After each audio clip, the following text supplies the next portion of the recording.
Shalom, selamat pagi Bapak Ibu Saudara yang terkasih di dalam Tuhan Yesus Kristus. Selamat berjumpa kembali dalam program Mimbar Gemar GEJA Peniel Surabaya dan juga Anugerah Cabang Kemendung.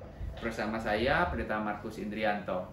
Saya berharap kita semua dalam kondisi yang baik, sehat, dan diberkati Tuhan. Bapak Ibu Saudara kekasih, tanpa terasa program Gemar kita sudah memasuki tahun yang ketiga. Dan saya berharap ini membuat kita semakin hidup dekat dengan Tuhan, semakin tertanam, semakin bertumbuh menuju keserupaan seperti Yesus. Tetapi lebih daripada itu, bukan sekedar secara pribadi kita bertumbuh menuju keserupaan seperti Yesus, tetapi harapan saya, doa saya, keluarga kita juga semakin hidup dekat dengan Tuhan. Oleh sebab itu, sebagaimana tema gereja kita, tema besar dalam tahun program ini, 2021 sampai 2022, yaitu menjadi keluarga Allah yang intim. Puji Tuhan. Hari ini, Rabu tanggal 4 Agustus 2021, sebagaimana pembacaan kita, jadwal pembacaan kita dalam Mazmur pasal yang ketiga, ayat pertama sampai ke-6, kemudian di dalam Perjanjian Lama pembacaan di dalam Kejadian pasal 7 sampai yang ke-8. Kemudian dalam Perjanjian Baru terambil dari Matius pasal 4 dan juga Amsal pasal pertama ayat 10 sampai 12. Dan saya diberkati pembacaan hari ini di dalam Matius pasal 4 yang pertama sampai yang ke-11. Perikopnya yaitu pencobaan di padang gurun. Ibu saudara, saya percaya kita semua sering mendengar tentang kisah bagaimana pencobaan di padang gurun yang dialami oleh Tuhan Yesus. Dan di dalam pembacaan ini saya menemukan beberapa kebenaran penting yang menjadi berkat bagi kehidupan kita dan menjadi pola kehidupan kita sebagai orang-orang percaya. Nah, ayat yang pertama dan kedua di situ dinyatakan, maka Yesus dibawa oleh Roh ke padang gurun untuk dicobai iblis. Dan setelah berpuasa 40 hari dan 40 malam, akhirnya laparlah Yesus. Bapak Ibu Saudara, catat baik. Dalam kehidupan kita akan senantiasa sering menghadapi pencobaan, ujian iman. Nah, di dalam kehidupan ini, kita semua mengalami itu. Tanpa terkecuali Tuhan Yesus. Yesus yang adalah Allah 100% dan juga manusia 100% pun mengalami pencobaan. Coba perhatikan ini luar biasa. Yesus saja mengalami pencobaan di dalam kehidupannya ketika ada di dunia ini. Pertanyaan besarnya, mengapa Yesus mengalami pencobaan? Ya, kata pencobaan ini satu sisi, kata pencobaan ini dari sudut pandang iblis ini seringkali dipakai menjadi cobaan, godaan untuk supaya menjatuhkan kita. Nah, kata pencobaan ini dipakai iblis untuk supaya kita akhirnya memberontak, melawan kepada Tuhan dan jatuh ke dalam dosa. Tetapi kata pencobaan ini dari sudut pandang Allah akan berubah menjadi kata ujian. Nah, kalau dari sudut pandang Allah, pencobaan itu dipakai menjadi ujian iman. Untuk supaya iman kita semakin bertumbuh. Iman kita semakin kuat. Makanya Rasul Paulus katakan, ujian terhadap imanmu, ya kan, menghasilkan apa? Ketekunan. Jadi iman kita harus diuji, supaya iman tahan uji mengambilkan ketekunan, dan seterusnya Bapak Ibu Saudara. Dan dalam Yakobus juga dikatakan, iman kita perlu diuji, supaya akhirnya menghasilkan ketekunan. Dan ketekunan itu menghasilkan buah yang matang. Sehingga kita sempurna, utuh, tidak kekurangan satu apapun. Melalui proses apa? Pencobaan, ujian. Nah, Tuhan Yesus mengalami. Dan sangat luar biasa beraninya iblis, ya kan? Sampai Tuhan Yesus loh dicobai. Tetapi ternyata memang satu keharusan yang harus dilalui dalam proses Tuhan Yesus di bumi ini. Saya melihat ada maksud dan tujuan Yesus melalui pencobaan ini. Yang pertama, untuk membuktikan bahwa dia layak menjadi juru selamat bagi orang berdosa. Dia layak menjadi apa? Mesias. Karena apa? Teruji. Dia teruji. Dia lulus melewati semua ujian itu. Sehingga Ibrani katakan di dalam Ibrani pasal 2:18, Yesus menderita sebenarnya ketika dia dicobai, ketika dia diuji, dia menderita. Secara jasmani, secara manusia dia menderita. Tetapi yang luar biasa sekalipun dia dicobai, dia menderita, tetapi Ibrani pasal 4 ayat 15 mencatat, dia tidak berbuat dosa. Ini yang luar biasa. Dia tidak berbuat dosa. Bahkan Ibrani pasal 5 dinyatakan ayat 8 dan 9. Dia memilih taat. Sehingga dia menjadi pokok keselamatan bagi orang-orang yang percaya kepadanya. Dia layak. Karena dia telah membuktikan hidupnya, dirinya sebagai pribadi juru selamat yang tanpa dosa. Juru selamat yang ikut merasakan seperti yang kita rasakan. Ikut mengalami apa seperti yang kita alami. Tetapi dalam semua ujian, cobaan, penderitaan itu, Yesus tidak berbuat dosa. Yesus taat kepada kehendak Bapaknya. Dan dia keluar sebagai pemenang. Dan kebenaran ini juga menjadi jaminan bagi Bapak Ibu Saudara dan saya hari-hari ini ketika menghadapi ujian dalam hidup ini, ketika menghadapi cobaan dalam hidup ini, ketika menghadapi penderitaan dalam hidup ini, kita tahu bersama hari-hari ini begitu sulit, tidak mudah. Pergumulan, tantangan kita. COVID-19, pandemi ini menghantam semua sisi, menghantam semua aspek. Sehingga gak sedikit orang akhirnya jatuh ke dalam godaan, cobaan. Dan sedikit orang akhirnya terpuruk dengan kondisi ini, akhirnya berbuat dosa, menghalalkan segala cara dan sebagainya. Tapi kita sebagai anak-anak Tuhan diingatkan oleh kebenaran firman Tuhan pagi hari ini. Melalui peristiwa pengalaman Tuhan Yesus ketika dicobai, Yesus keluar sebagai pemenang. Dan luar biasa, ada 4 aspek pencobaan yang dialami Tuhan Yesus. Yang pertama, ayat yang ketiga sampai yang keempat. Aspek yang pertama, pencobaan yang seringkali dipakai oleh iblis, itu keinginan daging. Nah kan, ketika Yesus setelah berpuasa 40 hari 40 malam, Yesus lapar. Kemudian datanglah iblis mencobai dan berkata, jika engkau anak Allah, perintahkan supaya batu ini menjadi roti. Batu menjadi roti. Realita kehidupan saat itu, kebutuhan saat itu, Yesus lapar. Tetapi Yesus tahu dia tidak akan termakan oleh siasat iblis. Makanya kemudian Tuhan Yesus mengutip di dalam Ulangan pasal yang ke-8 yang menyatakan bahwa manusia hidup bukan dari roti saja, tapi dari setiap firman yang keluar dari mulut Allah. Tuhan berkata, ada tertulis, manusia hidup bukan dari roti saja, tapi dari setiap firman yang keluar dari mulut Allah. Cobaan pertama gugur. Tapi iblis tidak tinggal diam. Iblis tidak kewalahan. Iblis kemudian melanjutkan masuk ke dalam pencobaan yang kedua. Pencobaan yang kedua, ayat yang ke-5 sampai yang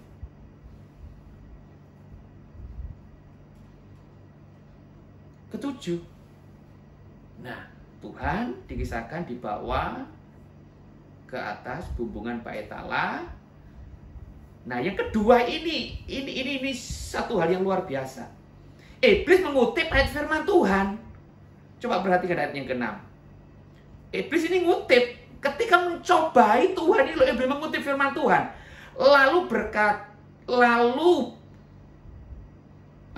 Kemudian iblis membawanya ke kota suci dan menempatkan dia di bumbungan bait Allah. Lalu berkata kepadanya, perhatikan ini, iblis mengutip firman Tuhan. Jikalau engkau anak Allah, jatuhkanlah dirimu ke bawah, sebab ada tertulis, Sebab ada tertulis, iblis mengutip firman Tuhan ini, mengenai engkau, ia akan memerintahkan malaikat-malaikatnya dan mereka akan menatang engkau di atas tangannya supaya kakimu jangan terantuk kepada batu. Jika kita melihat sekilas ini, iblis memakai firman Tuhan loh Bapak Ibu Saudara. Tetapi Tuhan tahu, iblis memakai firman Tuhan dengan maksud yang tidak benar, dengan pengertian yang salah, dengan tujuan yang salah. Dan Tuhan tidak terjebak pada permainannya iblis. Makanya kemudian Tuhan juga melawannya memakai firman Tuhan. Dan Tuhan mengutip di dalam Ulangan pasal yang ke-6. Tuhan mengutip kebenaran firman Tuhan berkata seperti ini. Ada pula tertulis, jangan engkau mencobai Tuhan Allahmu. Ketika pencobaan kedua, ini berbicara tentang masalah aspek keakuan, keangkuhan hidup, ego. Dan Yesus dibombong ini, Yesus ini dibombong. Loh kan ada tertulis, engkau kan anak Allah, jatuhkan dirimu. Dan ada firman Tuhan berkata, ia akan mengutus malaikat-malaikatnya menopang kamu. Kalau Yesus terjebak kepada, istilahnya apa ya ini? Tipu musilat iblis membombong Yesus. Ya kan? Supaya Yesus akhirnya menyalahgunakan otoritas kuasanya. Yesus akhirnya jatuh dalam dosa kesombongan. Ini strategi iblis. Tapi Yesus memakai firman Tuhan. Ada tertulis, jangan engkau mencobai Tuhan Allahmu. Gagal pencobaan yang kedua. Tapi iblis tidak menyerah. Ini cilakanya iblis ini. Iblis tidak menyerah. Iblis tidak menyerah. Iblis tidak kurangan akal. Kemudian Yesus dibawa ke tempat, ke gunung yang paling tinggi. Nah itu dikisahkan, ya kan? Ayat yang ke-8 dan 10 sampai 10. Yesus kemudian dibawa ke atas gunung yang paling tinggi dan iblis memperlihatkan dunia dengan segala kemewahannya, dunia dengan segala gemerlapnya, dunia dengan segala keindahannya. Dan iblis berkata, semuanya ini akan kuberikan kepadamu jika engkau sujud menyembah aku. Bapak Ibu Saudara, cobaan yang ketiga yang iblis tawarkan, yaitu apa?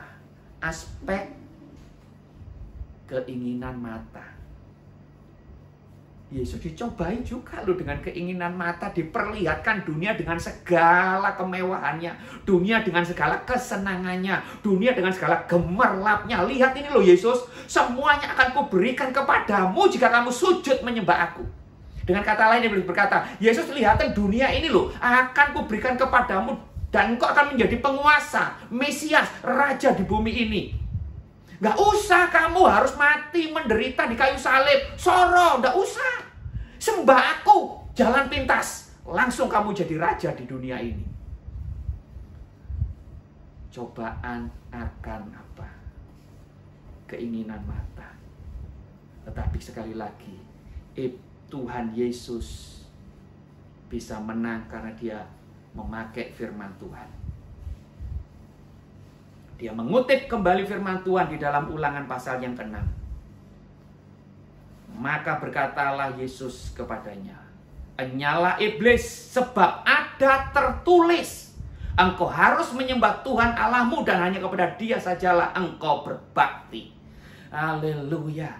Ada 3 kali Tuhan menyatakan ada tertulis, ada tertulis, ada tertulis. Kebenaran inilah yang membuat Yesus menang. Senjata ada tertulis alias firman Tuhan yang dipakai oleh Tuhan Yesus untuk melawan segala tipu daya pencobaan dari iblis. Tidak pakai yang lain. Prinsipnya sama.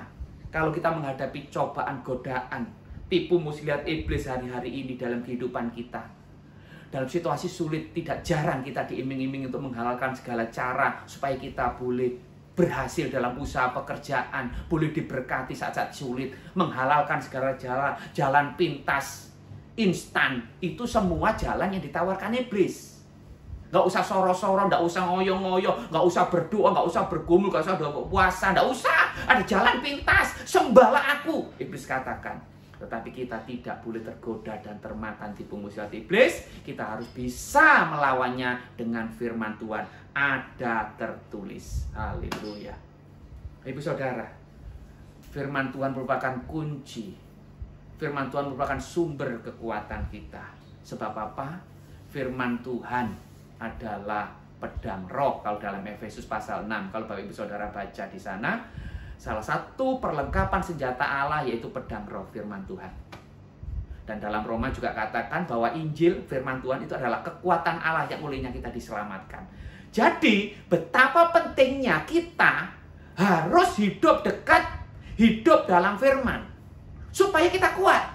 Supaya kita bisa menghadapi tipu muslihat iblis. Iblis lebih tahu firman. Iblis lebih ngelontok firman. Bahasa Surabayaan. Iblis lebih paham firman, lebih tahu firman. Kalau kita tidak betul-betul tertanam dalam firman, kuat dalam firman, kita akan mudah tertipu oleh tipu daya iblis. Oleh sebab itu tidaklah salah kalau gereja kita ada program gemar, gerakan membaca Alkitab rutin. Harapan dan doa kita melalui program gemar, Bapak Ibu Saudara sidang jemaat Tuhan semakin tertanam dalam firman, semakin bertumbuh di dalam firman, semakin berakar di dalam firman, semakin kokoh di dalam firman. Dan itu semua yang menjadi kunci Bapak Ibu Saudara dan saya bisa menang menghadapi pencobaan, bisa menang menghadapi tipu daya iblis, dan iblis akan keok Bapak Ibu Saudara. Bapak Ibu Saudara akan teruji sebagai orang-orang Kristen yang bukan kaleng-kaleng, tapi orang-orang Kristen yang berbobot, orang-orang Kristen yang kuat, orang-orang Kristen yang betul-betul dewasa, bertumbuh di dalam Tuhan. Karena Bapak Ibu Saudara dan saya tertanam di dalam firman. Dan pakailah firman Tuhan menjadi kunci untuk kita melawan segala tipu daya iblis, melawan segala godaan, cobaan iblis, sehingga kita boleh keluar sebagai pemenang di dalam hidup ini. Sebab hidup ini adalah medan peperangan. Sebab hidup ini kita akan menghadapi banyak sekali godaan, cobaan, tantangan. Tuhan Yesus saja dicobai iblis, apalagi Bapak Ibu Saudara dan saya. Ingat baik itu. Makanya kita tidak boleh lemah, kita tidak boleh jauh dari firman. Kita harus sungguh-sungguh fokus, tekun, giat membaca, merenungkan firman Tuhan. Bahwa itu sumber kekuatan dan kemenangan di depan kita. Tapi dalam situasi sulit hari-hari ini, kita harus semakin hidup dekat dengan firman. Makanya dalam program gereja kita bukan hanya ada gemar, ada gedor, gerakan doa rutin, juga ada gempur, gerakan menyangkal diri dan puasa rutin. Bahkan yang terbaru ada gerakan mesbah keluarga. Saya berharap melalui semuanya ini, akhirnya kita semakin kuat, kokoh di dalam Tuhan. Dan kita bisa mengalahkan iblis dengan segala tipu daya dan godaan dan cobaannya. Kita tetap taat, kita tetap tekun dan teruji sebagai orang-orang Kristen yang betul-betul berkualitas. Orang Kristen yang bukan kaleng-kaleng, tapi orang Kristen yang berkualitas, orang Kristen yang berisi seperti gandum bukan sekam. Biarlah firman Tuhan ini memberkati kita semua pagi hari ini. Tuhan Yesus memberkati kita bersatu dalam doa. Terima kasih Bapa buat kebenaran firman-Mu pagi hari ini yang kembali menguatkan kami sekali lagi di dalam kami menghadapi hari yang baru hari ini, yang kami sadar tidak mudah. Mungkin ada banyak tantangan, hambatan, rintangan, persoalan, pergumulan, bahkan penderitaan. Oleh sebab itu kami mengucap syukur buat kebenaran firman Tuhan pagi hari ini, terlebih melalui keteladanan Tuhan Yesus ketika menghadapi pencobaan di padang gurun. Yesus menang terhadap semua bentuk pencobaan dari iblis. Karena Yesus memakai firman Tuhan. Karena Yesus hidup di dalam firman. Bahkan Yesus adalah firman kehidupan itu sendiri. Tuhan, kuatkan kami, tolong kami oleh kuasa Roh Kudus, supaya kami semua sidang jemaat Tuhan, GEJA, Peniel Surabaya maupun Kemendung, ataupun siapapun saudara seiman mengikuti program ini, semakin terpacu, semakin termotivasi, semakin terberkati untuk kami selalu hidup di dalam firman Tuhan, tertanam, bertumbuh, dan semakin kokoh di dalam firman. Oleh sebab itu semua kami akan tetap kuat, kami akan tetap bahkan keluar sebagai pemenang. Kami mampu menghadapi dan melawan segala tipu daya dan pencobaan dari iblis. Jika nama Tuhan dipermuliakan. Terpujilah namamu Tuhan, berkat-Mu atas kami semua, terlebih aktivitas kami hari ini, setiap sidang jemaat Tuhan, dalam kegiatan, pekerjaan, usaha bisnis, apapun. Tuhan jaga, Tuhan lindungi, dan Tuhan berkati buat berhasil. Demi nama Tuhan Yesus kami berdoa dan mengucap syukur. Haleluya. Amin. Selamat pagi Bapak Ibu Saudara yang kasih, selamat beraktivitas. Immanuel, Tuhan beserta kita. Amin.